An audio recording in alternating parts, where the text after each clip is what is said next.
एक जमाने में पहाड़ों और गहरे जंगलात से घिरे एक मुल्क में एक बहादुर आदमी रहता था जिसका नाम रा था। रा कभी अपनी बादशाहत का मुहाफिज था, लेकिन एक बड़ी मुसीबत ने इसे बेघर कर दिया। दुश्मन रियासत के लगाए गए आग ने इसके घर को तबाह कर दिया और वो सब कुछ खो बैठा जो इसके लिए अजीज था।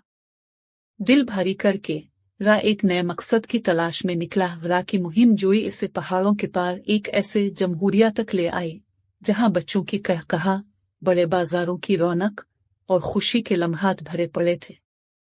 ये एक ऐसी जगह थी जैसी इसने कभी ना देखी थी, लेकिन यहाँ के नाइंसाफ हुक्मरानों, बादशाहों और पुजारियों के साए में थी, जो सबके साथ अच्छा सलूक नहीं करते थे। इस नई जमीन में रा ने जहां से मुलाकात की, जो उम्मीद की एक रोशनी थी, वो एक समाजी कारकुन थी जो अपने दिन दूसरों की मदद करने में गुजारती थी, खास तौर पर ख्वातीन को उनके हुकूक के लिए खड़ा करने में। साथ मिलकर रा और जहां ने दरियाफ्त किया कि उनका एक मुश्तरका ख्वाब है, एक बेहतर दुनिया का ख्वाब जहां जमहूरिया नाइंसाफ हुक्मरानों से आज़ाद हो। एक दूसरे की बहादुरी और मेहरबानी से मुतासिर है कर रा और जहां ने एक शानदार मंसूबा बनाया।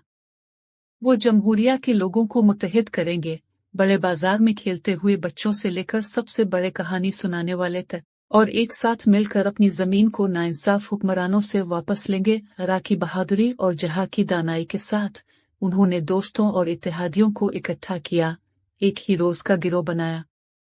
वो जमहूरिया के दिल की जंग के लिए तैयार हुए। जंग का दिन आया और वो किसी भी दूसरे दिन से मुख्तलिफ था।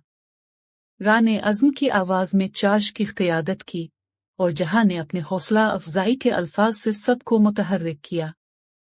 जमहूरिया के लोग, जो कभी तन्हा और बेबस महसूस करते थे, शेरों की तरह लड़े। वो सिर्फ अपने लिए नहीं बल्कि अपने घर के मुस्तकबिल के लिए लड़ रहे थे। फतह की सुबह उनकी थी। रा और जहां अपने नए दोस्तों की मदद से बादशाहों और पुजारियों पर फतह पाए। जमीन उनकी थी, लेकिन वो जानते थे कि असली फतह का मतलब है एक ऐसी दुनिया बनाना जहां हर कोई खुशी और अमन में रह सके। वो लिहाजा रा और जहां जमहूरिया के रहनुमा